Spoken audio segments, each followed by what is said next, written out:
Okay, shrub crafters. When I start our little adventure for this hunting season, you can see the trees are dropping, leaves are coming down. My block target, which is well used and loved, has been practiced. So, number one rule when it comes to hunting, and this is my number one rule, and this is what I think the biggest success and or failure for me is: the second I walk out that door from my warm, comfy house, even to the back porch, the hunt is on. And that's the mentality, I think, of hunting. What you see me wearing right now, camo pants, we'll talk about that later, plaid. I'm just, this is, I'm pretty sure I've killed deer in this exact outfit, probably. But the minute you walk outside, the animals are already here. They're living here. This is their world. We're spending a reprieve here. So the hunt is on the second you walk out. I've been in state land where I get out of a vehicle, I look in the field, I'm like, holy crap, there's the deer. And the next thing is, me personally, my rule is, I don't, as much as I talk and ramble, and if I'm not talking to somebody I know, a friend or whatever, I'm actually pretty quiet. It's hard to believe, I'm sure. So even right now, this is going against my better judgment because I love spooking game and sneaking. But my whole demeanor will change. I walk slow and purposefully. If I have to talk, I talk in hushed tones. That's contraindicating or contradictory to me trying to make a movie. Landowner access. Coming out here, how do I get access? What am I looking for? Well, as I'm talking to you, I am on a mission today to kind of share with you what we're doing. But you're looking for trails, you're looking for tracks, you're looking for signs, scrapes, all that. But what does that really mean? Well, what you're looking for is consistencies in nature. So for me, right now, as I'm walking, I'm feeling the breeze come across my face from my left to right. And I notice on a consistent basis, if there's not a storm coming, I typically have that happening. So what does that mean for me? Well, I want to set up downwind in this location so that animals have to cross my trail from an upwind direction, but I'm downwind of their direction of travel. And I'll show you what that means in a second here. You want to see where I'm going? Now this is a cool spot I set up a few years back when we first moved here. Just because it's such a beautiful, beautiful area. Sure, we're still recording, we are. There's some scrap Amish wood I made in my first tree fort. We're gonna go check some game cameras here. This tree fort was a random area where some loggers had destroyed and opened up this area here. But what I like about it, you can see where it goes. Nothing fancy. But there's some terrain that goes down a little bit. There's some old wells from the 1800s down in there. And then there's these trails that the loggers had opened up. And it brings this natural funneling point, because let's face it, just like us, deer are lazy. And that swampy bottomland, there's a red squirrel. I want to talk about red squirrels later. These guys, we used to kill them because they were annoying at our other property and they would destroy our cabin. Here, since they don't come in my house, they are an asset to successful deer hunting. Now this section here becomes sweetgrass and then kind of goes up to our first year we've tried a garden up here, about a quarter acre. We got some hot wire on there to keep the animals out. So far we've been pretty successful. But as you're coming out here, you can see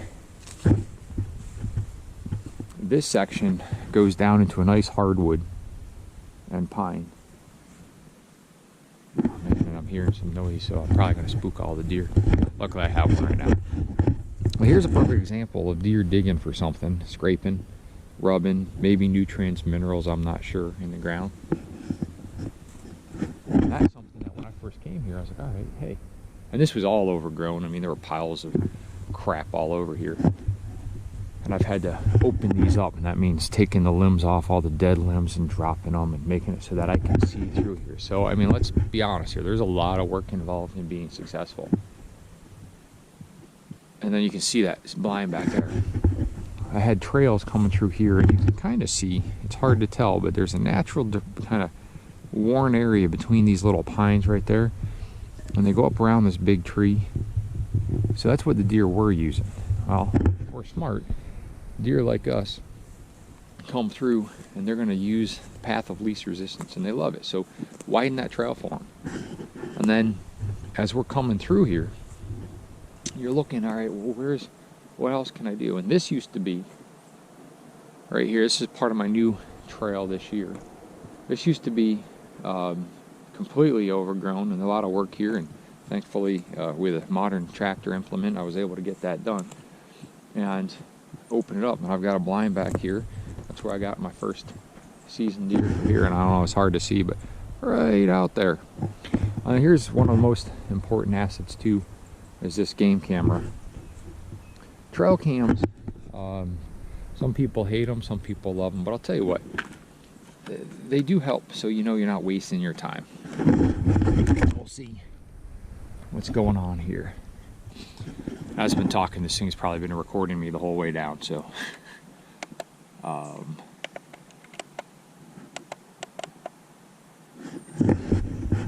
let's see. Let's see if we can do that. Little deer right there took off running. That was 7:02 p.m. 9:30. 9:30, still deer running. Here we go, 10:58 p.m. You know, not hunting time. Deer cruising through. 10:01. I don't know what that is, probably squirrels. I got nothing. Oh, there we go, there's a deer. Oh. Cruising through. 7:18 p.m. I was at work. Now it's 10:02.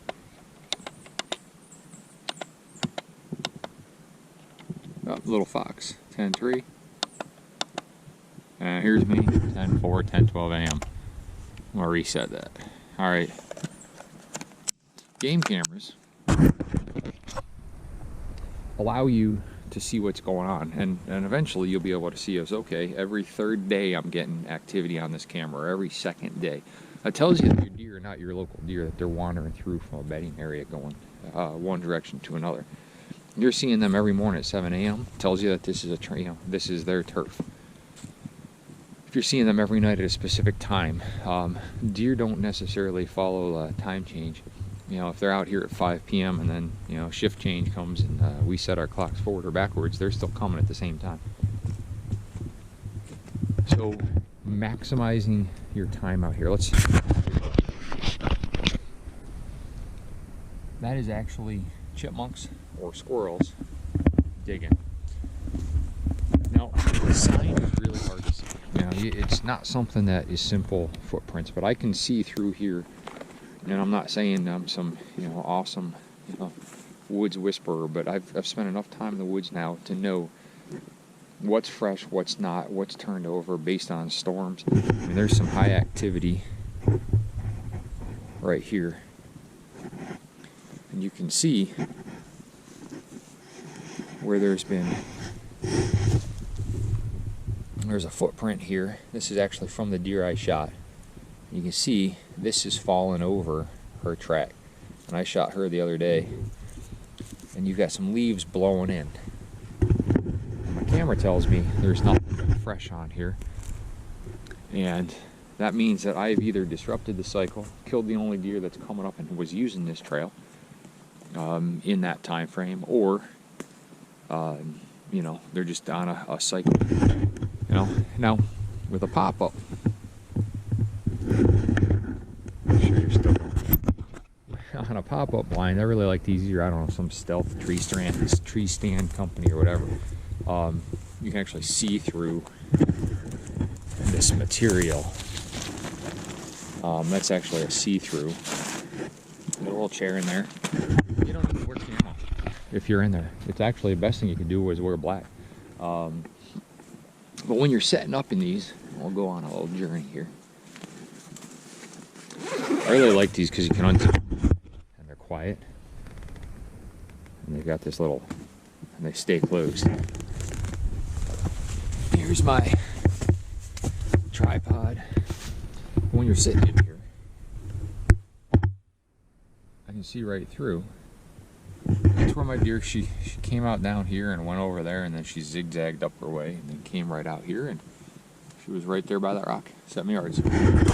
What's nice is you can get in here, you can move around, you can be finicky. So these are great for people like me with some back issues, kids, anybody. And if you want to fidget, doesn't mean you can make lots of noise. I mean, deer are still deer. I mean, the whole time I was as quiet as I could be, hoping that those deer were coming that day. And when she did, she kept doing that head bob, looking around and asking me what was going on. She's like, oh, something over there. She knew something was up. They could tell, they could sense it. So you're only as good as your surroundings. The other thing is you got to put these out in a position well in advance. So I put this out in August, so about a month before. Put a camera out in the area prior, made sure there was some kind of activity, and there was. Cleared the trails with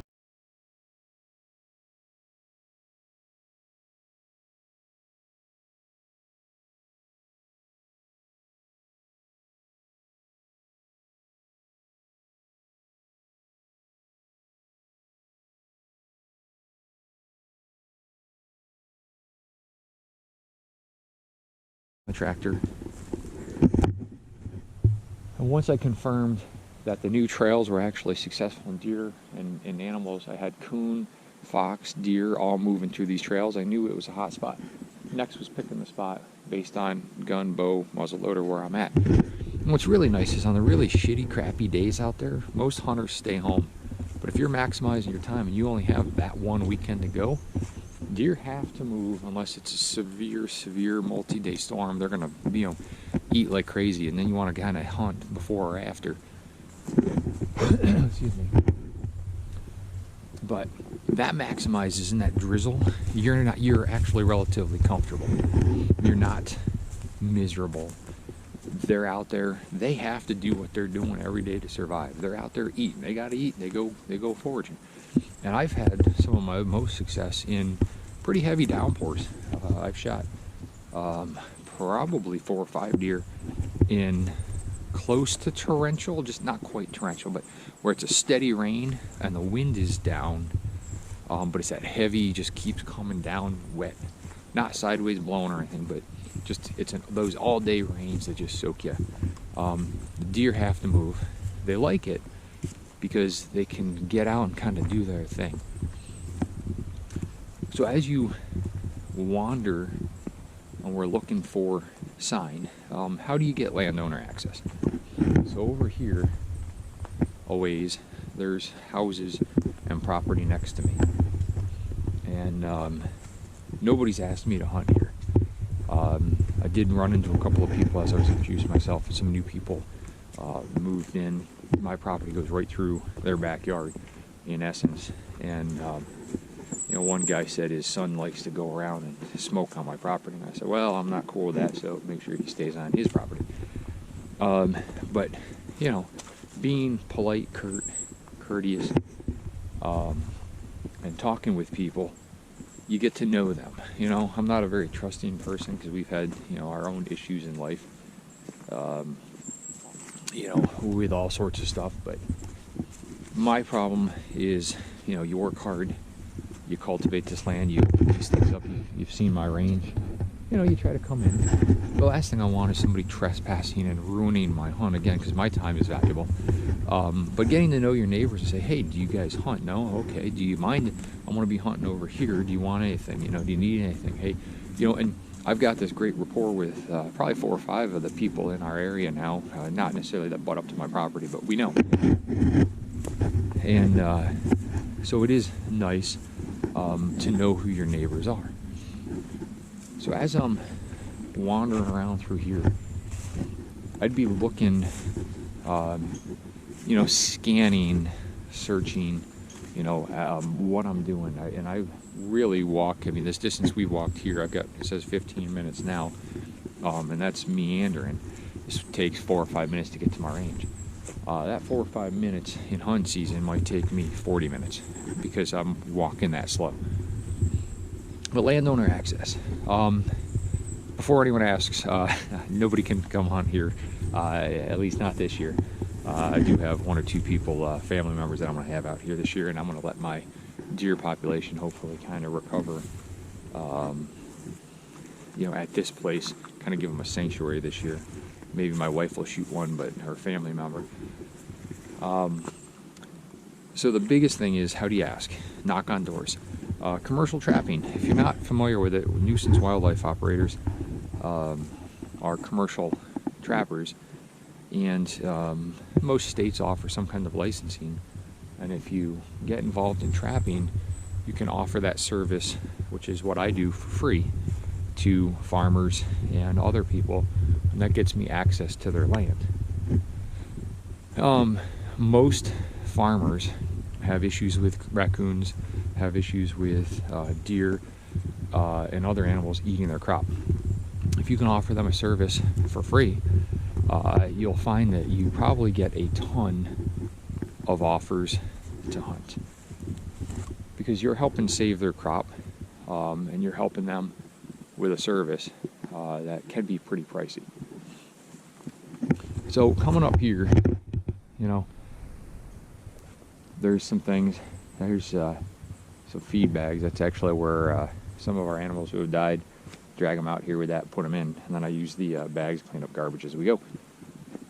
Doesn't bother the deer, doesn't bother the animals.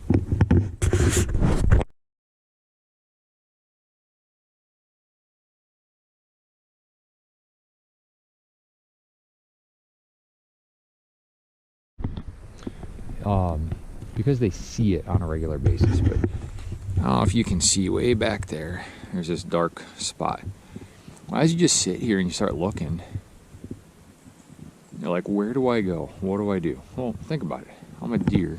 What do I want to do? I want to be walking through tick-infested areas, or do I want to walk through a nice meandering trail that's wide open and I can see predators coming a long distance? And that's the key. I'm going to bed down somewhere where I'm safe, comfortable. I'm going to use the wind to my advantage.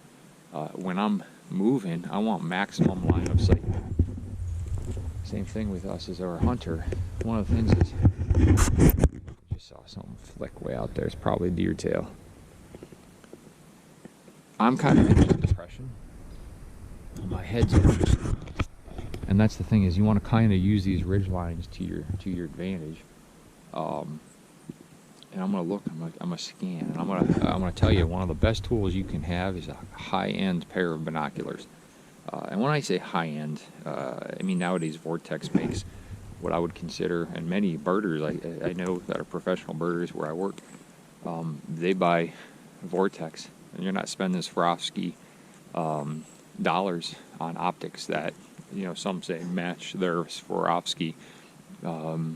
$2,000, $3,000 optics in terms of light gathering and everything. There's, some edges to certain things, but and they've got both, and I've looked through both, and I was, it's impressive. I use an older pair of Steiner now, probably 10 years old, back before Bushnell got them, and I think I spent $400 or $500 on them, and they are some of the best optics that my eyes. And I've heard they don't, not everybody can do the same thing. So if you can, look through them. If not, do some good research. There's squirrels and deer. And, I'm spooking everything right now talking. But a good set of binoculars. The next thing you want to do when you've scouted out and you're trying to get on land, you've knocked on doors. You're going to get a lot of no's. State land. Let's figure out, if you get on state land, how do I look? What am I going to do? I'm going to go to the parking lot. Where is every hunter under the sun? Where does every hunter under the sun hunt? Within a quarter mile of the parking lot. And that's a fact. Most hunters are out of shape.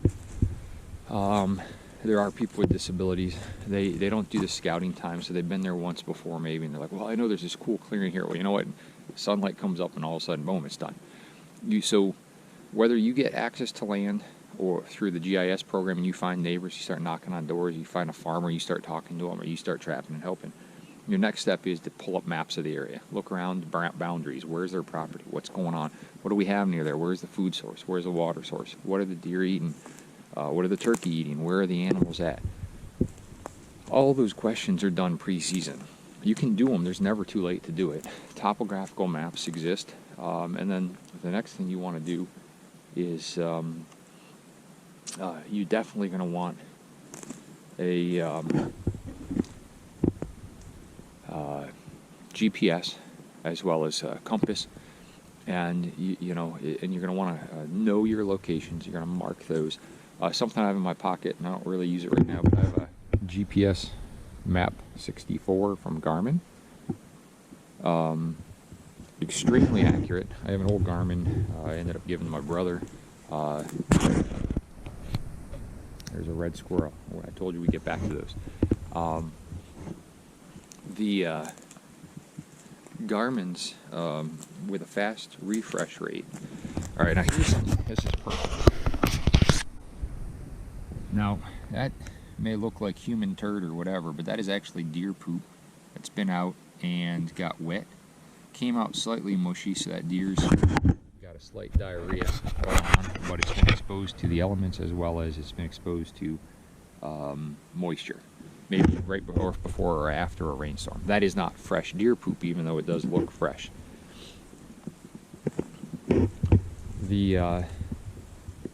So a good GPS, a good compass, and knowing how to get home. Leave yourself a safety plan. Tell somebody you're going to be in the woods. Tell them where you're going. Tell them what's going to happen, where you plan to be, what you plan to do. Obviously, things change. But as you go through, you're going to be like, all right, here's what I'm doing. Here's where I'm going to be at. This is the GPS coordinate of where I will be. If you don't hear from me, call me. If I don't answer, call me again. Wait a certain time. Set something up. Have a game plan in action. If you've got nobody, call your local park department and say, hey, I'm going out. I'll be out here on state land doing this. Let somebody know. That way, in case something happens, they can find you. So, on this section, you can probably see down here, there's a posted, that's my neighbor's property on this one edge. And I kind of go in different, out and around. Knowing how to contact your neighbor. If I shoot a deer and it goes down to his property, it is not legal to trespass on their land. Now, I have an arrangement with my neighbor. All the animals are getting pissed, they hear me. That I can, and I've got his number and a cell number, and I can contact him and say, hey, I shot a deer, you went in, do you mind? Usually it's a, hey, no problem, or yeah, just go grab it. But it's a courtesy, Tell somebody you're going to be on their land. I mean, if it's 5 feet in their property line and you've got an arrangement that it's okay to do it, great.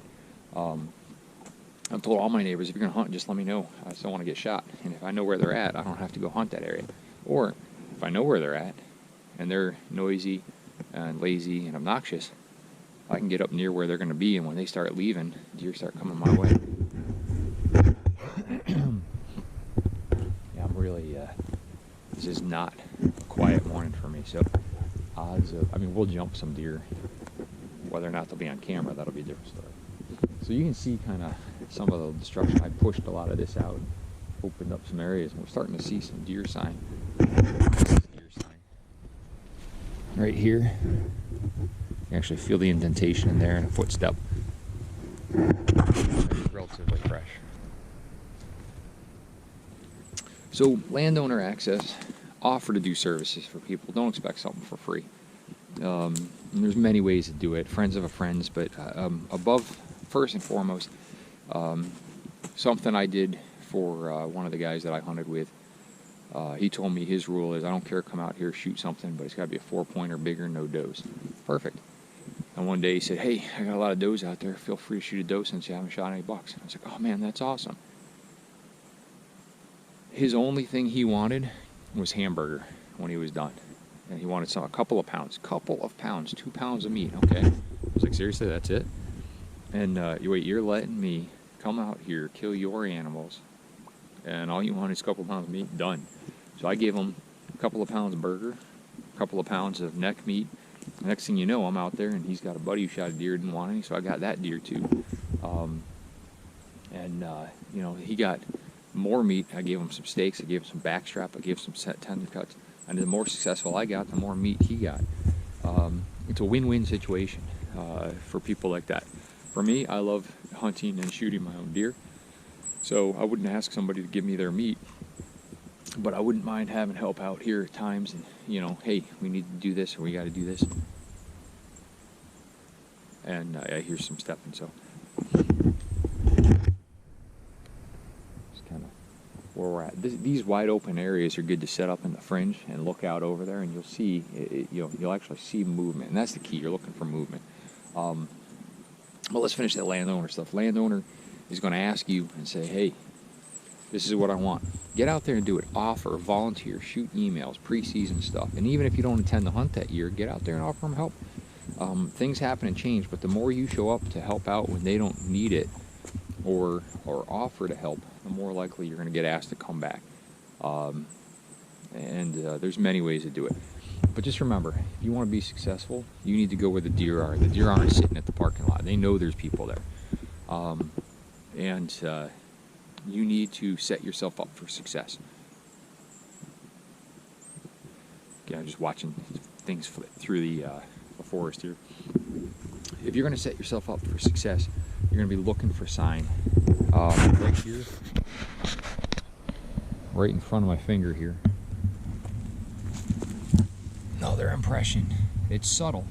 It's not a full foot impression, but you can tell what's going on. There's something here. Over here, those are actually squirrels in the distance pine, so it's probably red squirrel habitat. So figuring out where the deer are.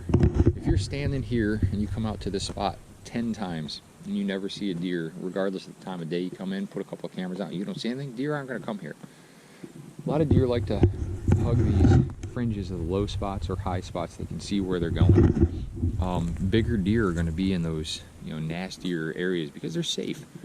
Big bucks, which, if you're a horn hunter, antler hunter, I mean, I heard it long ago, you can't eat racks. That's true. Hunt whatever you want to hunt. We're not going to get into what you want to do or don't do, but do what makes you happy. Don't criticize anybody else for doing what they want to do. If you want meat, put meat on there. If somebody shoots a small deer that you would have passed on, screw it. What does it do you? Maybe that's the first deer they've seen in 15 years in the woods. It is what it is. The successful deer hunter and the successful hunter, no matter what you do, set yourself up for success. And that means spending the time out here. Find a stump and sit and pretend it's hunting season. And see what's going on, and do that a month or two prior. Do it after hunting season ends. Just sit out here and see where you're at. Nature will tell you where you're going to be. As I'm sitting here and you look, you'll start to see natural funnels and trails and things that go on that I haven't manipulated that are actually just out here. And then you'll stumble upon these little game trails. We're about to walk through one here that I have not done anything to, and it's going to be extremely hard to see, so I'm going to try to get us right here. So there's this natural worn area right here, right through here, and I'm standing right here, and it goes right here, up, over, and through. Doesn't look like much, but this trail, and it's kind of worn down leaves, they just kind of keep going. This is a game trail.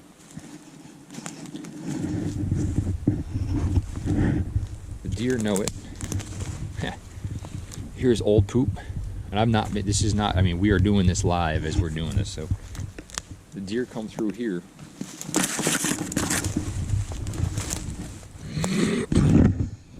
And here we go. Cutting over.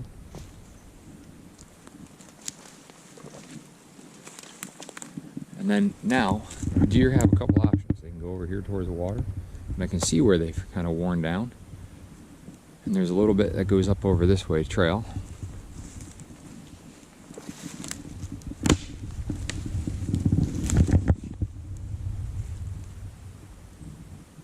I mean, this is it.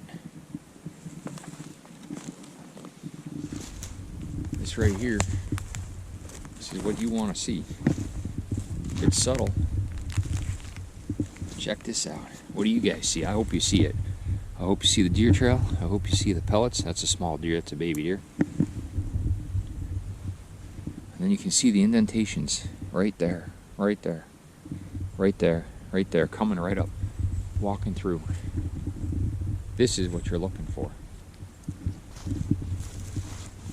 It's subtle. It takes time. It takes practice. You will eventually see, and the human eye is great at picking up shapes that are, and patterns. You will pick that up as you go. Just remember, if you wouldn't walk through it, because there's an option 5 feet to your right to walk through it, the deer's going to do the same thing. And the other most important thing I'm going to say on this matter, and there's experts out there, and I'm not one of them, but there's a lot of big names in the industry, and some people who really know their stuff. But I'm going to tell you this: if you're out in your woods, state land, private property, wherever, if you do year-round stuff and you put your scent out there, you're not going to spook those deer. That's a fact. I'm wearing the clothes I'm wearing. I've got dog and cat on me. I've tried scent killers and I've tried all sorts of stuff. And I can tell you, being that I come out in the woods and do what I do, these deer, they know that, they're spooked. If I'm not quiet, I'll see deer 200 yards away and they'll just take off running. But they know what's normal and what's not. If I was going to set up on here and I just sit here all day, if I was in camo or lean against a tree somewhere, I just hang out, I guarantee you I would see deer come in this bottom section here, because it's a natural, wide open area.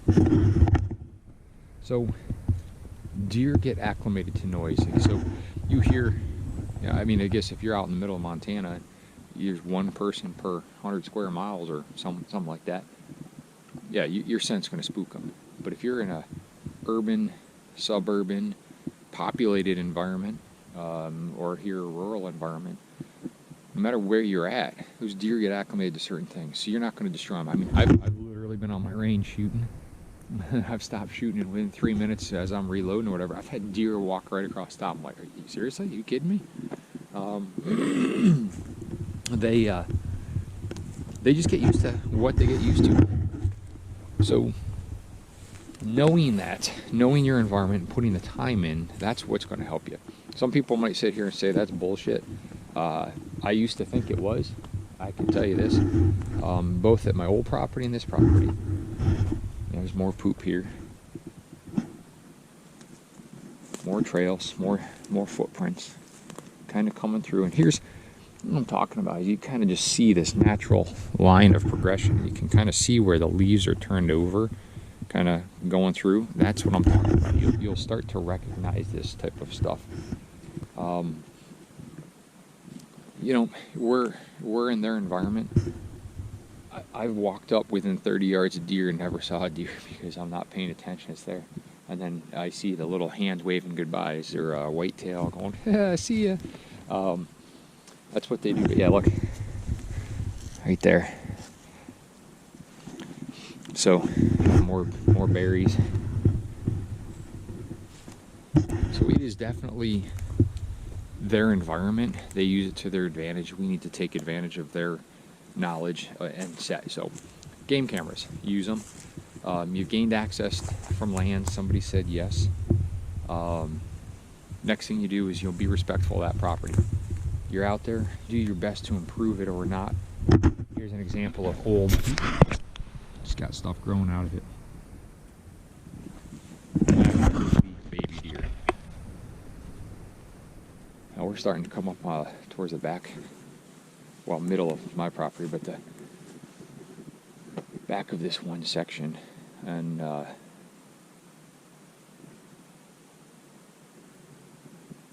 red again. We're going to get to him, I promise. But, so you've got access. Ask and be respectful of what people do. If they say no stands, don't do it. If they say no blinds, no pop-ups, whatever, climbers, whatever, you just follow the direction. Now, you're in here. We finally got our location. We've done some scouting. We're wandering around, and on a day like today, started out 39 degrees in the morning. Where do I go? Well, if you've done your scouting and you know your homework, work your way to your stand. The route we're taking right now is not how I would approach my next coming stand, which is still a little ways off. Excuse me.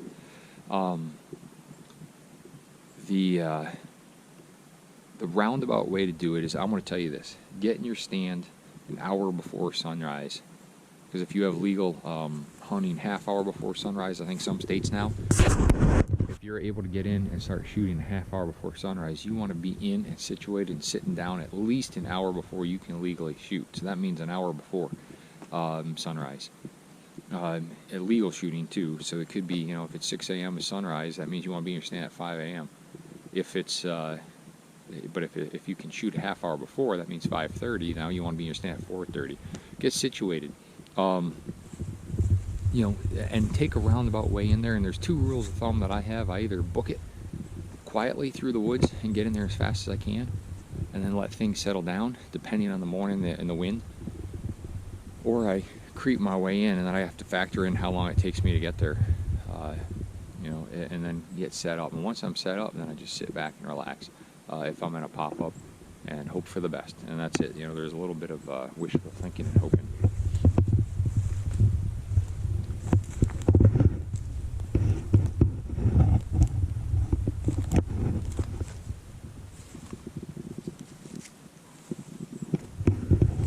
All right, I'm hearing lots of red squirrels, so let's talk about red squirrels. Keep saying it. Squirrels, red squirrels. They are a high prey animal for pretty much everything that wants to eat them. Hawks, coyote, fox. They're very hyper aware of what's going on in the woods around them. Once I get situated into an area, if I've aggravated the squirrels, I can sit down. Once I sit down,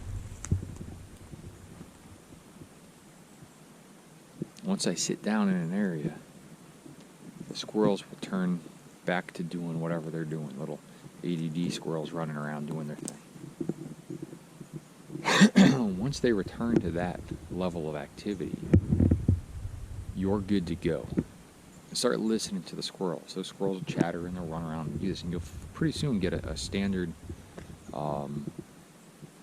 routine with the squirrel. They'll go and they'll chase their buddy, and then they go up and down a tree. You know, they'll get some nuts and fruit and forage and dig a hole and everything. But as soon as something gets their attention, you'll see them chitter off. And as long as it's not you, start watching where they're looking. And that's something I've learned. And that's created one of the most successful tips and tricks I've ever had in terms of hunting. The squirrels have told me probably the last 4 years, 5 years, every time there's been a deer nearby. They'll start chittering and chattering. You'll hear it way off, maybe 50, 70, 80 yards away, 100 yards away. And then you'll hear another one, and then another one. And they kind of get closer, and they're following that deer, coyote, whatever it is. And there's an animal that has gotten their attention. And the other day, when I was looking for Ava's deer, I heard a squirrel behind me, probably 50, 60 yards away. I was like, all right, you just screwing around. And I heard another one, and then another one, and that was it. And they just kept coming.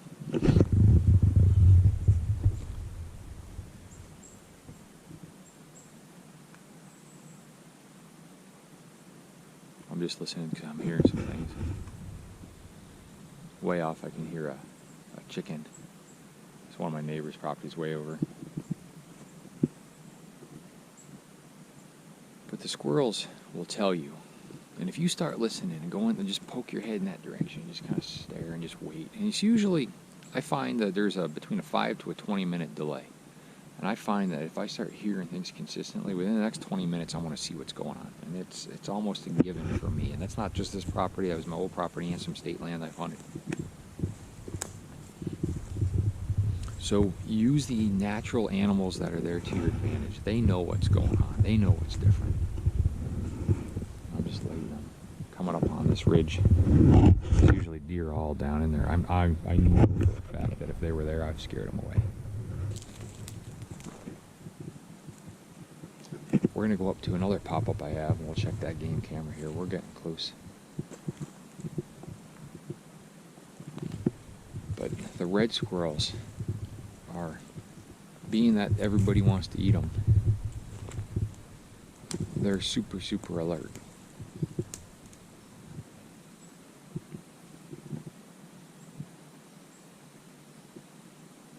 I don't know if you can hear that chirp, chirp, chirp, that red squirrel. Now knows I'm here, and it's warning everybody, hey, he's there.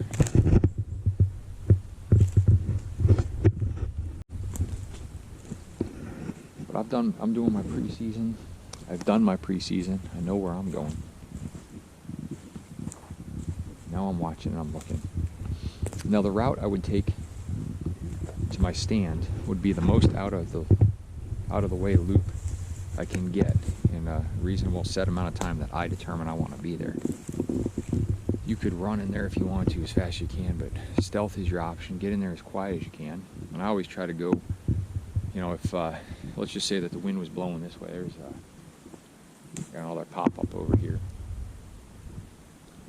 If this is the one I was going to, and I know that the deer typically come in this down section, and the wind's usually blowing this way, then I'm going to try to come in and circle way around and come up the back way. Squirrels jumping in trees. I'm going to try to come in the back way, up a back trail, and sneak down into there to keep my scent to one side. Again, that's contradictory to what I was saying about scent doesn't matter. It does matter. They know if you're fresh or not, and if you come on their trail. So, you know, you try to avoid it.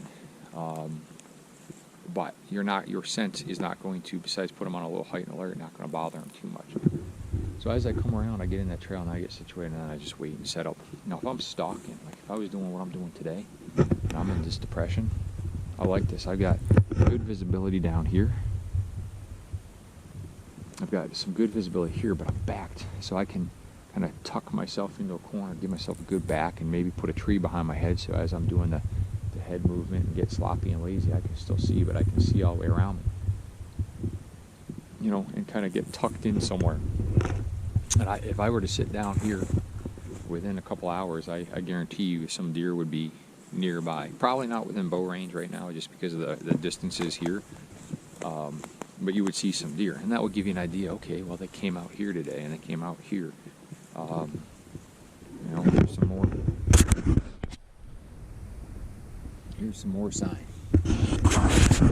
So this is a typical scouting session, and when you're quiet, you're focused on where you step, putting your whole foot down, feeling what's under there, trying not to snap branches, trying to get that nice quiet walking. And these are not the right boots either. These are heel boots. But there's a whole bunch of poop, poop, poop, poop, old poop. But that's a good sign. That means this area is being used by them, and I've not moved anything here. Some squirrels digging around. There's a deer track, a little older.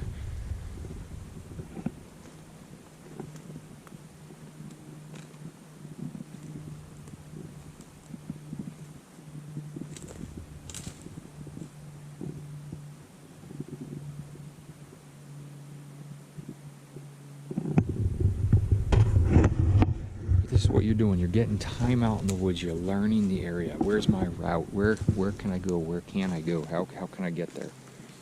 And that's what's going to create success for you. And just setting up and being quiet, and that's the key. GPS, tell somebody where you're at. Walk the land, learn the lands, get comfortable. I'm a big proponent of those little orange nylon rolls of fluorescent tape.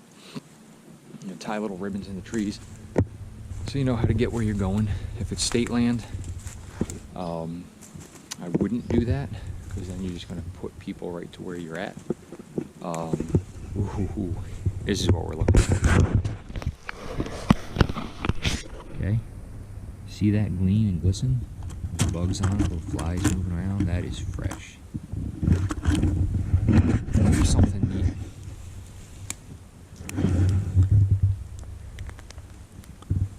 See that little berry tail right there, that little point? That's as they pinch it off, you know, in the sphincter, comes down a pile and goes. So when you see something like this and you look and see which direction they're traveling, right uphill, this is where that deer was going. You can see it stopped here and started doing its business. And there's my pop-up over there.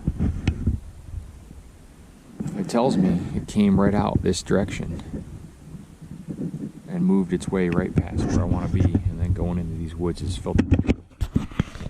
This section of my property, this is what I call my first thing in the morning area hunting. So by 9:30, 10 o'clock in the morning, this area is settled down. They've already moved on to the next section.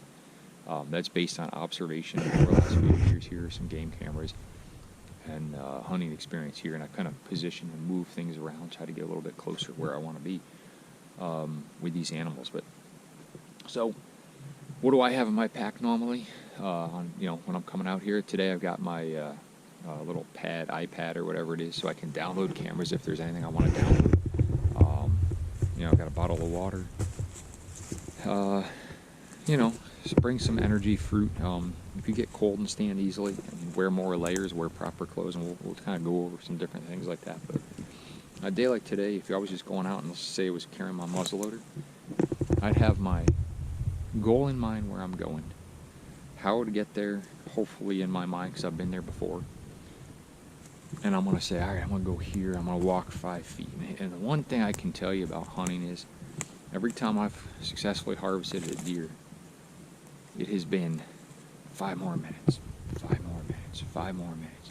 Just wait 5 more minutes. And you've got to put the time in to be there. Because if you're not there, you can't get a deer. And it is hard to sit and maintain body heat and warmth. So proper clothing, hydration, food, chocolate, energy, granola bars, things like that, high burn calorie stuff for you, makes it nice. Here's a spot that I found.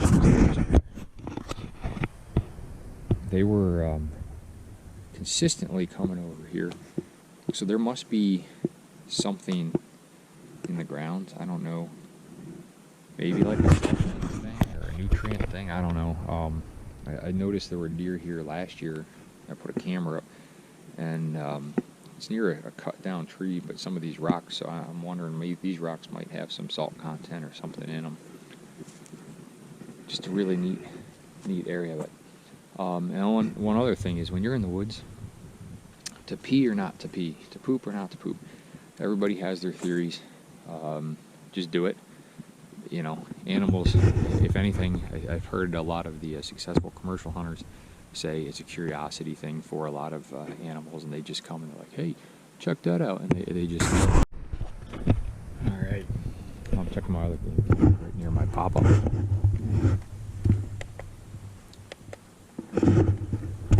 10-4. We can get this.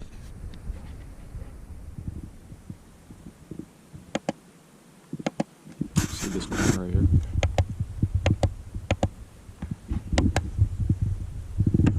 Let's see.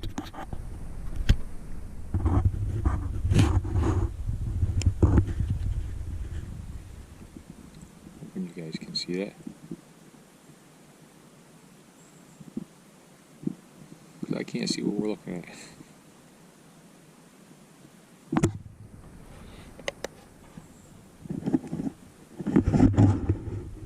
A second here, we're gonna. Oh yeah, there's a deer.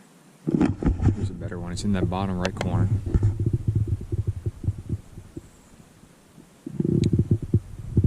Moving in and out. So that was at 8:20 this morning. Hard to see 7:23 at night. Off in the distance, bunch at night. 7:19. There's some. Let's get to the video for you. See it? Right in the center. 7:16 p.m. on 10:2. Nothing. There was some on 10:3 as well. Right behind that tree.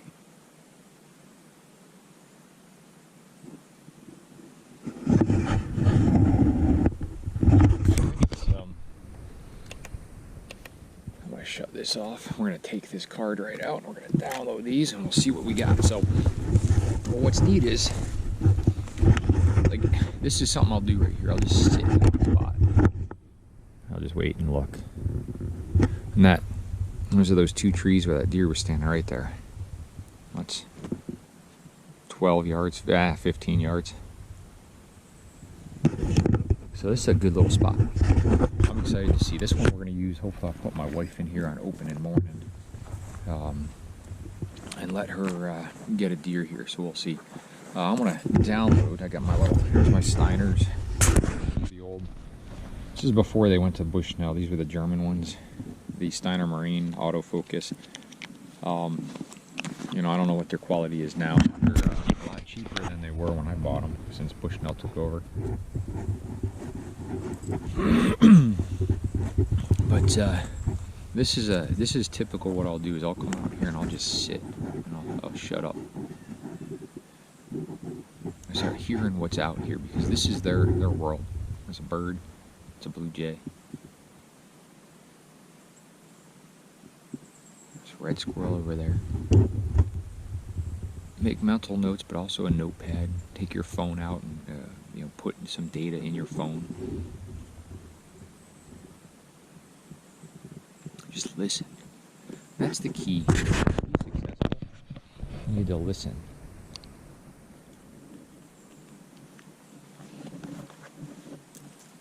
So I would, if you're a new shooter and you want to hunt, get out there and do it. It's never too late. Find some state land. If nothing else, grab a gun. You're walking in the woods doing an American thing.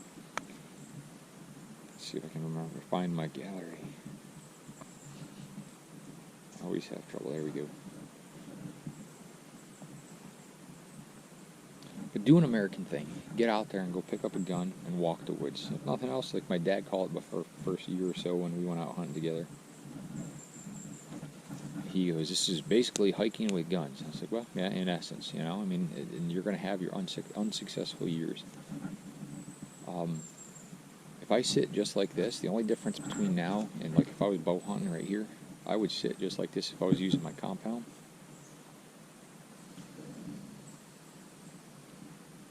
There's a red squirrel up there. You would be surprised. You could have a conversation like this and have deer come in because they're acquisitive. I mean, my wife and I have done that. The only difference I would do right now is if I was trying to get close, because I got 15 yards, they're gonna see you here. I would put gloves on.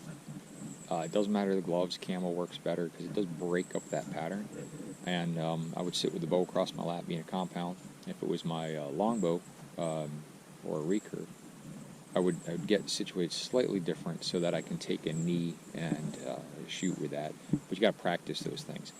Muzzle loader, I would sit just like this, get it so that I can move my feet, get any sticks and debris out of the way so that I could shift out real easily and shoot in any direction. And if they come in behind me, you know, how do I shoot that one behind me? And how can I move easily? Let's see what we got here. But this game cameras, you know, it's taken me years to acquire all this stuff because everything's expensive, and again, I'm not sponsored. So how do you get these? Well, these are middays, MEDEISE off Amazon. I think they're $40 a piece. They work great. Let's see what I got. This is Saturday, 11:04. There's a deer. A little scrawny deer. What's cool is this teaches you, there it is, This teaches you to look in the background too, because there's usually more deer somewhere.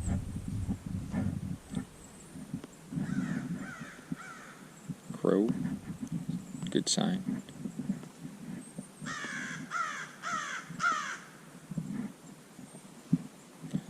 Got something right there again.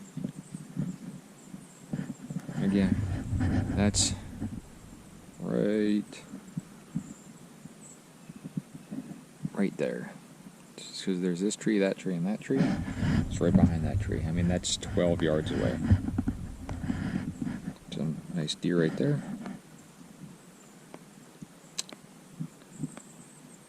Not necessarily a deer I would shoot. Hard to say. And there's another one right there. Oop, here we go. There's a bigger one.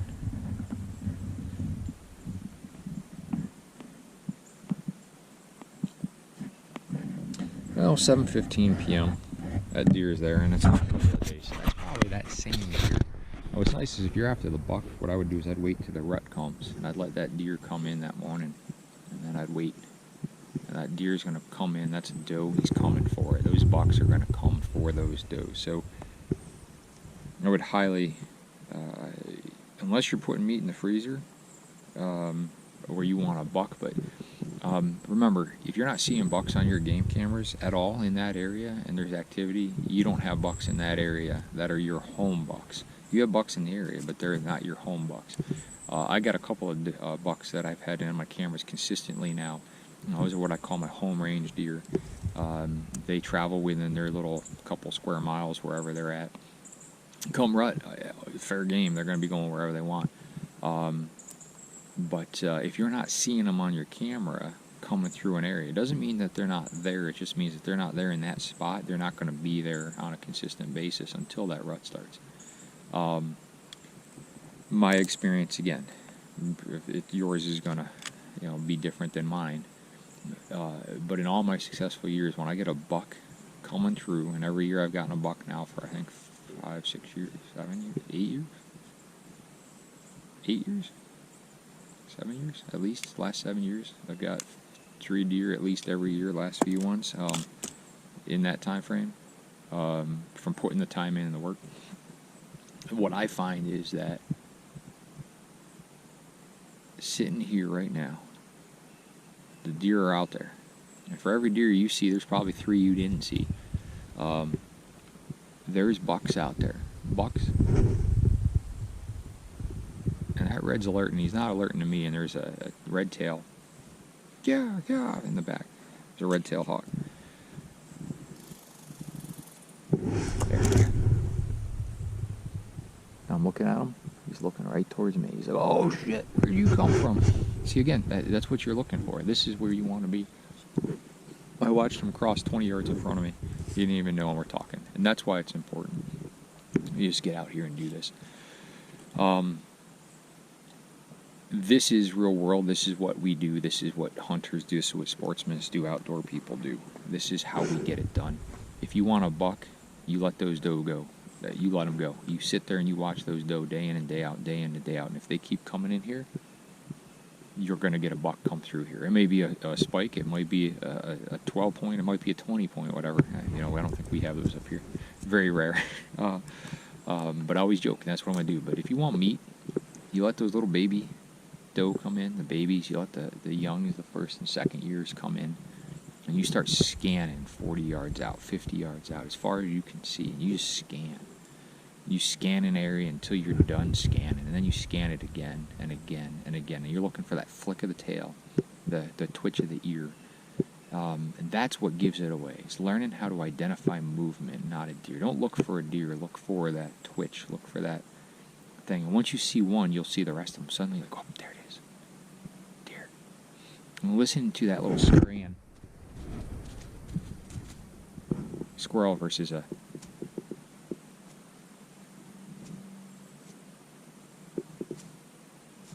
There's a big difference between how a squirrel moves and how a deer moves. Trust me, it takes time. Learning what a chipmunk sounds like and what those guys are doing and what that bird's calling for and why is it just being a tool, be a tool. But let them go and sit there. But if you want if you want the bucks, and if that's what you want, go for it. Let those doe come in. Let them play. Pass on them. Get them as close as you can. Get them to come in. And if you like where I'm set up now, I got game. I got deer. I mean, you just saw them 7 yards off that blind. That means you are going to kill deer this year if you want to. Is it the deer you want to kill? That's a different story. But look at the travel and what time they're coming in. So if I see at 7 o'clock at night, something's out there. I don't have no idea what that is. And I truly, I mean, other than ferns, mushrooms, we don't bait. Here it's not legal. And since I'm so close to neighboring properties here, I wouldn't risk it anyway. I don't have acorns, which is sad. I always want the trees here, but I don't want to wait 20 years or whatever it is to get those going in. But there's a lot of ferns. It's not bracken fern. This is the hay something fern. So I know they're eating the ferns, the grass and all that. But there's some sweet grass here in this section. I guess and I know that's what they're coming through and they're traveling through this area. There's farm fields, maybe a mile up the road, half a mile up the road, maybe a little further. Nothing. I mean, we're all hardwood, so they're just coming through browsing. But that sweet grass, and I think that's really down in there. There's some sweet grass. That's what. But if you sit here and come open and muzzleloader day, and you put your time in, your energy, you sit there, you can see. You can see right through that. So I would black out, close up one of those windows partially, and sit in the back corner, and that way they don't see you. And that's the key. Is if you don't have camo, don't buy camo. Get inside black, put on black shirt, black clothes, whatever, and just sit still. And don't sit in front of a window because that movement like this is going to get them every time. You'll get one or two gimmies, and then they're going to be like, oh, hey, something's not right over there. Pass on the does if you're looking for the buck, but you got to wait for the rut. You can pass on a doe all day long early on, and if you're not in rut and they're not moving, you're not going to get them. So, because those deer, I've got some big deer on game cameras, 8, 10, 12 pointers. I've never shot them, and honestly, I'd rather those deer be the ones screwing all these chicks out here, because those are the dudes that you want. They're babies out here. They're the generation racks that you want. And I believe out west, those people do that in Texas and things like that, game ranches. They pass on some of these bigger deer to get them in. There's those genetics out there. I'd rather have, like I got last year, I got this really weird 3-point. It was like a little weird kind of spike, and it was a scraggly 1-point. That's just weird genetics. And I saw a gorgeous 8-point in the same area on the camera, and I shot the 3-point because his body was nice and big. He was about a 2.5-year-old deer, and a lot of nice meat, tender. He was just before rut, was just kicking off, and then I saw that 8-pointer just coming and going. I saw a 10-pointer come in, never during hunting hours. It was always after hours at night, and 9 o'clock at night, 8:30, and then once it got dark, it was 7 o'clock, 8 o'clock. So I mean, unless you got thermal and you're gonna jack deer in the evening, you wouldn't see him. But he's out there, and there's a blue jay out there, and it's again watching him. He's not spooked and scared, which is a good thing. But seeing that those 10-pointers out there makes me happy because I know he's the one that's impregnating the females on this property. So. And that's that hawk that's out there, and that's going to be spooking all these the red squirrels. So when the squirrels are silent, keep an eye out for the deer. But he's up there and he's looking. That hawk's like, all right, I'm going to eat something. So it's not a deer necessarily going through, but the deer will move when the hawks are out. Something I've noticed too, because the squirrels, everything's silent and they can hear themselves, and when we can hear too. So you want to shut up when this is happening. This would be a good time if I was actually hunting. This would be the time now where I would actually sit, shut up, get in that blind, or sit right where I'm at, stop moving, and I don't even know what time it is. Probably about 11 o'clock now. And it's that perfect time to be in the woods because everybody else has gone to breakfast or lunch and they're cold and miserable. And this is what differentiates success. It's just sucking it up and being out here. Eventually, you just learn to enjoy it. Although this is bothering my back a little bit, so I'm going to get out of this position here shortly, and we're going to go move on. But I'm hoping This is going to be a long video. I'm hoping if you've stuck it out to this point and you're genuinely interested in hunting, you find some value. This is just sitting here and watching. And way off in there, there's some clearings. It's all hardwood, mixed with softwood and spruce, pine, fir back in there, and that's good. They love that. And they're coming right down here, and I can see some depressions coming through, and there's a little bit of swampy, soft stuff that comes through. And they're coming right through here, and this is something I found. I found this spot last year. I got a big 6-year-old doe out of this place, and she busted me in archery a couple times, and I was like, "You son of a bitch!" And she came out, and she busted me. Well, when I say busted, she didn't know I was there, where I was, but she knew I was here, and she was cautious. She knew something wasn't right, and I passed on. I had 9 deer come in, 3 moms with twins, and then I had her, and she was out. She was probably 75 yards out, and just out of range, not with my gun in season, but the one day I had my black powder out, and she was behind a tree out in this section, so I actually had my blind was another 40 yards up that way, so I moved down this year a little closer, and she came out, and I just put the time in, and the next morning, all archery season I'd seen her. She stayed out in this area. She was always out of bow range. And they know. They got certain things. I tried to come down here and play the wind right, and the wind was wrong, and one day it was raining, and I just couldn't get in on where she was, and she's the one I wanted to take out, because she's the smart one. She's the one that knows what's going on. She's the one that warns the others. And so finally, opening Sunday, so we opened on a Saturday last year, I think it was. That next Sunday, she came out. She made a mistake, and I didn't, and that was the difference.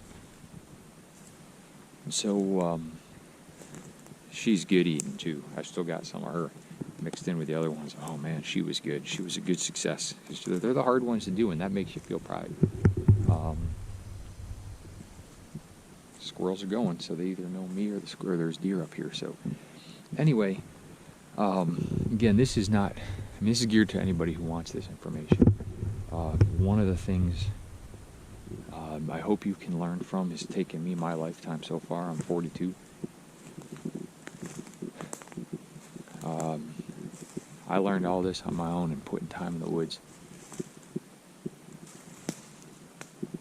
Getting nice quiet shoes. I'll tell you my favorite stalking shoes in the woods, and I have a hard time staying in blinds.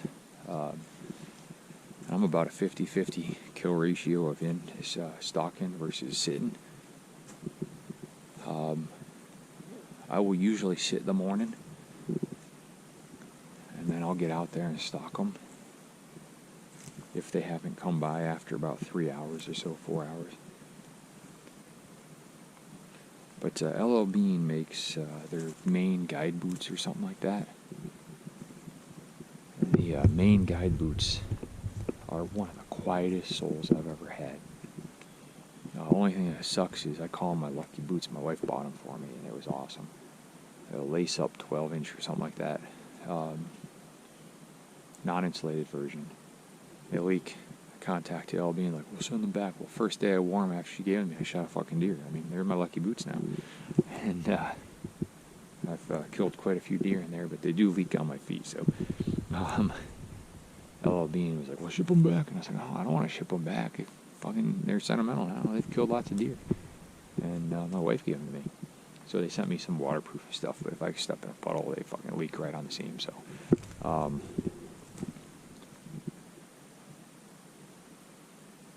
yeah, so I'm going to kind of meander and mosey, and we'll keep talking, and I'll probably break this up. I doubt I'm going to edit this video at all, so what you watch at your own risk. Because I'll be honest, editing videos sucks. It takes forever.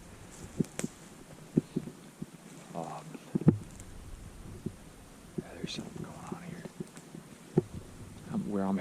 always towards our midday section. So normally on this property, I've patterned these deer enough now that they come out of those woods first thing in the morning. And come up these trails, not guaranteed one area versus another, but they come up this way and they work their way into the middle of this property. They kind of browse through. They go down to another section of property, not mine.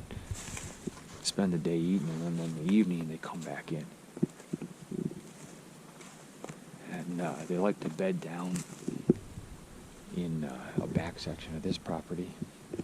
And in my neighbor's property, he's got some swampy bottomland with some little high spots in there, and that's where they're at, and that's where those big bucks are at.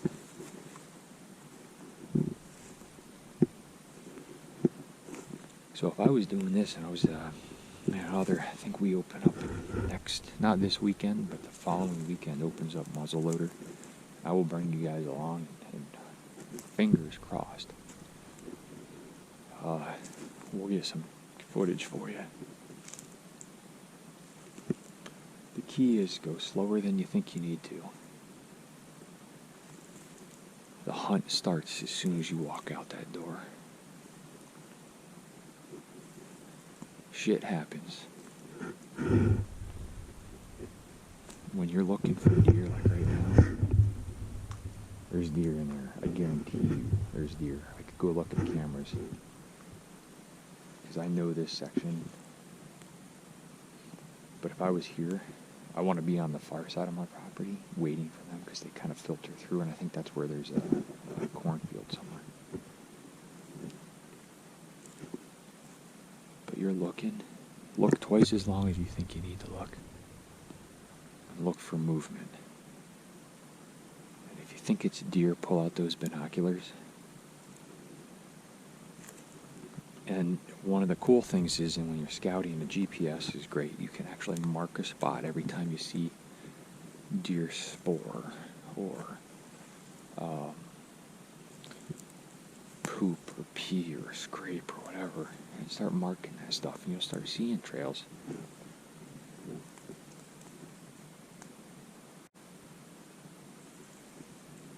You're going to notice things that you didn't notice before. And so, spending the time in the woods is what it's all about. This is how I spend many hours. And don't be fooled. I took a new guy out last year. I invited him out here. He's a younger guy. His dad died tragically, along with some of his family members. And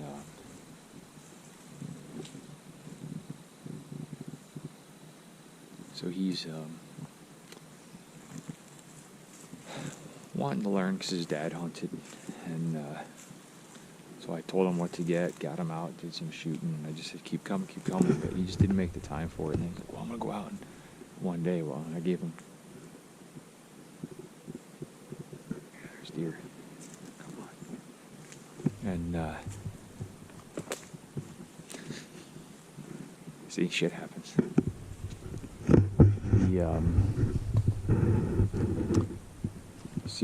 I'll talk to you this way. And yeah, sadly, I gave him lots and lots of days to come out, and he did not but one time come out, and he's like, I want to shoot deer. And of course that day was the worst day to go. It was miserable, rainy, blowing rain. He had a little bit of fun, but was highly disappointed.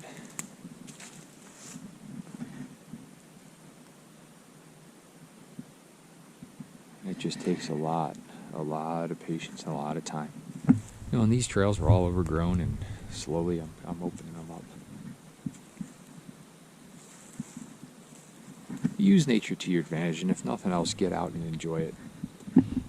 And all these negative times and everything that's happening in the world right now, try to find a happy place. And if you're an experienced outdoors man or woman, and you have knowledge to share, pass that on. Introduce somebody new. If you've got a secret honey hole and it's been yours for years, invite somebody new. I've got the new person this year coming out, maybe. I mean, they say they are. Do I want them shooting my deer? No, not really. But at the same time, I want them to experience the same joy and satisfaction that I have.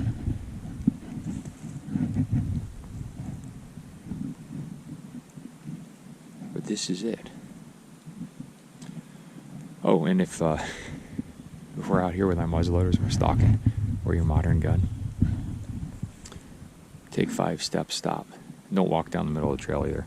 One of my personal heroes in life is, and always will be, outside of the typical responses, is Carlos Hathcock. Many folks may be like, well, why is a personal hero of yours a Marine sniper? A man who killed lots of people. Well, his approach to life, and sadly I never got to know the guy, but I learned about him in the early 2000s, mid-2000s, and he had already passed. There's that red squirrel going. That's me. That's what I'm talking about. But Carlos embodied the spirit of true outdoorsman. Now, he refined his skill to kill people, and I commend him for that. He used his knowledge of woods to get out there, but he embodied the life of what it took to be one of the best scout snipers there ever were. Not the most kills, but the field craft, the time in the woods, the fact that you could sit on one canteen for 3 days in the woods, bugs crawling all over you, all that shit. That's patience. I mean, I can't do that. It's a dedication to an art form, just like the myth, the Jim Bridgers and the Mountain Men and the Kit Carsons and all the people that we try to emulate. But you got to remember, the average person wasn't Jim Bridger. The average person, wasn't Kit Carson. The Buffalo Bills and the Old West, the people that we kind of believe. They were frontiersmen and women. They were settlers. There were people like you and me who had jobs to do. And being successful means not being reliant on somebody else for where your food comes from. Just so you know, this is awesome habitat for deer. I've seen a lot of deer in here before because they feel safe and comfortable with all those trees. It makes shooting hard, but if you get in here at the right time and you find these transition zones, which is, I'm coming down a mid-trail where the deer typically, they'll walk down here because they can see far. They skirt right off into these side trails real easily.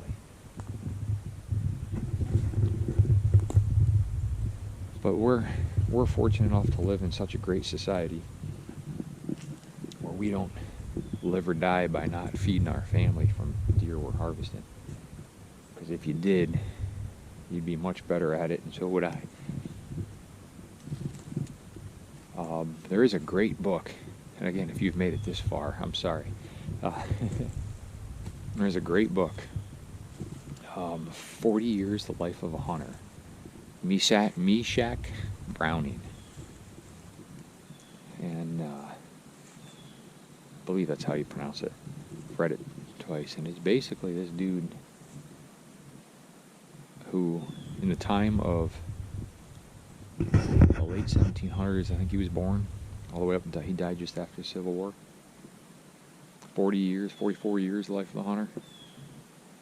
Recounts all the deer he killed and all that, and you can tell, even in the time of civilization settling this country, here was a man running around the woods just like this, and like what we all strive to do. And while it was prudent to take up a family and a farm and do that, he was out there being a hunter, and he was a successful hunter, and he made his way selling meat to other people who couldn't hunt.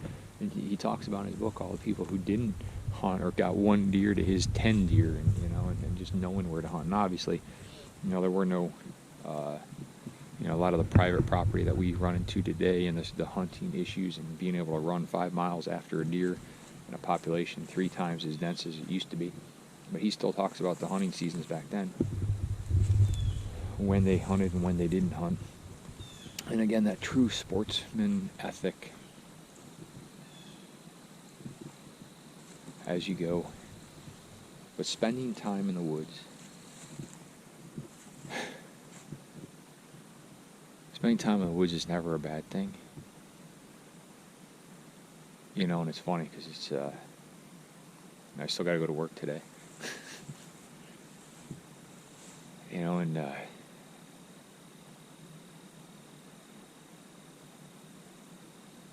thinking about my dog for a few minutes here is funny. Sweetgrass. Here's where we cut down through this on the way in. Here's just a mid-trail. I got you guys coming. But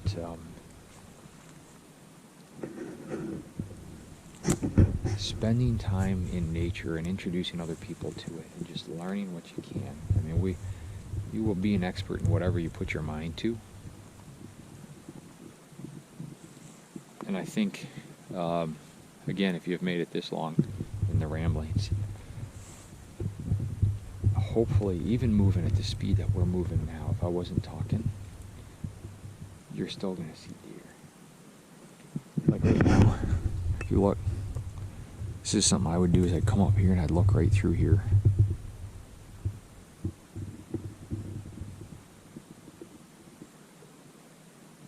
You're looking through and you're blending up. And, I don't have a good camera to use nature to my advantage. Deer are like us. They're looking for movement too. They're looking for sound. And in this high stuff, they'll be bedded down. They'll jump deer. I can't tell you how many deer I've jumped and they give you that wave goodbye. But you'll get them. You will. So I highly encourage you, clean your guns. We'll go through some, won't be today because I still have farm chores I got to do. But clean your guns, prep them, take them out, and you will be successful. You will get deer. If you don't even know where to go, find a spot just like this. There's a crest of a hill here, and this is kind of where we go through, where I put some of those bodies I was telling you earlier. Here's a stump. I can see over here. I can see over here. I can see over here. I would find a spot where, like right in here somewhere, where I can see a lot of different places, and sit your ass down and point your nose to the wind. Odds are they'll come up behind you. But remember, everybody wants to travel into the wind because they can smell what's upwind. Well, if you're farther downwind than they are, you win, and that's what you want. And above all else, take that ethical shot. Don't hurry that shot. Focus. And then one of the last tips that I think I'll tell you that I do is don't hesitate to take that shot when the time comes. Put a laser beam through where you want that ball to go, or that arrow, or that rifle cartridge, whatever you're shooting. Look at that exit where it's going to go out, and you make sure it's a double long heart hit. I hate shooting heart too, actually, because I like to eat heart. So a double lung, and but you look at that exit shot. So no matter how it's quartered to or away or whatever, you take that shot, you put it through to the other side, and you make sure you preserve that meat and get it a little lower than you think you need it to be. Learn your deer anatomy and stay within your limitations of what you can actually successfully hit. And more importantly, once you've pulled that trigger, you know you've hit that life, the hard part actually starts.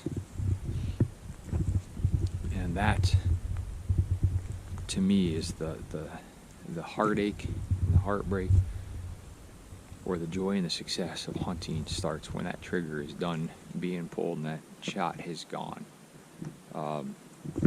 Because because the hardest part is getting that animal and making sure you've recovered it. And I'll be the first to admit, it took me years to lose my first deer. And when I did, I was devastated. And then luckily, a wise man once told me, he goes, coyotes gotta eat too. It still sucks. So, that said, we're back kind of where we started on our journey. I'll probably put this out in a two-parter for you and watch at your own mercy. But Misach Browning and Carlos Hathcock, two folks that have never run into them, check them out. Carlos had the sportsman, he had the master of his craft, let's put it that way. Him, Chuck Mawhinney, and all those Vietnam era snipers, crude gear by today's thermal drone status, long shots. I mean, these guys were using what we're doing, you know, and I think that's why I feel such a connection to folks like that, is that you're out there, you know, you and your rifle, a little bit of gear, and you're going out in the woods, and you're looking for success. Yeah, check this out. Well, we're out doing what we got.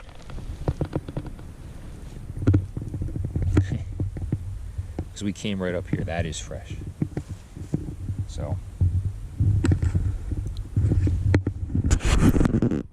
again, deer are out there. And that's my scent. We went right through here, right up that hill. So, you know, do a little research, find somebody, emulate the lifestyle that you want to emulate. If it means wearing cool hats, kilts, camo, buy the latest, greatest, whatever you want to do, it all works. Some works better than others. But at the end of the day, be yourself, be your own person, and do what makes you happy. And if it doesn't make you happy, at least be good at it. Strive for that perfection. And I think you'll find this hunting season and all the rest, I think you will find great success in that. So with that, if you have any questions, comments, things you'd like to see, that's odd.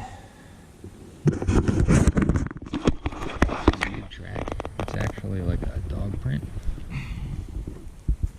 Coyote.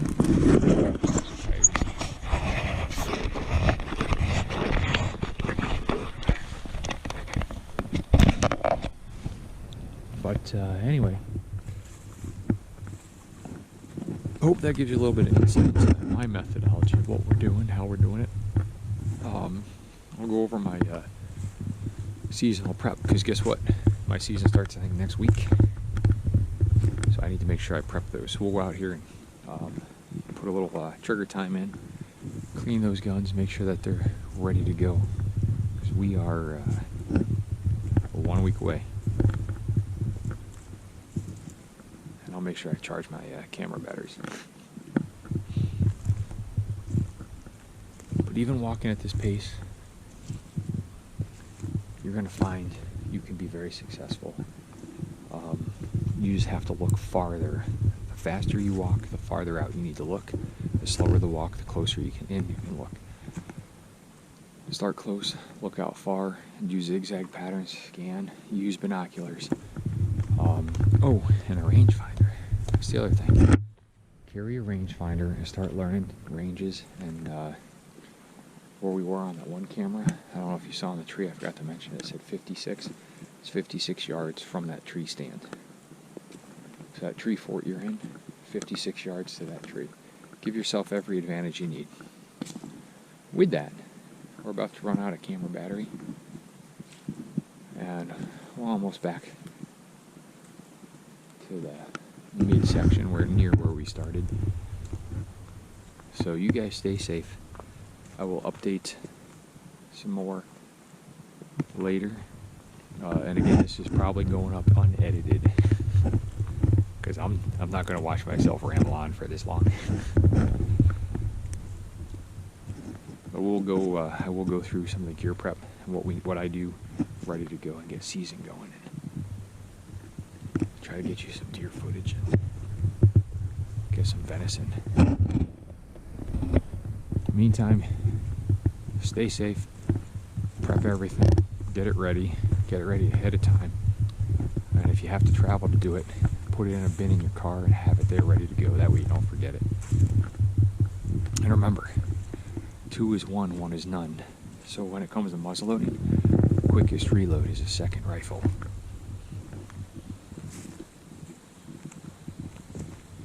So make sure you have one. Alright, I'm gonna go just because I think we're out of battery. If you're successful this year too, shoot me pictures, send me comment, message, whatever, and I'd love to see your successes.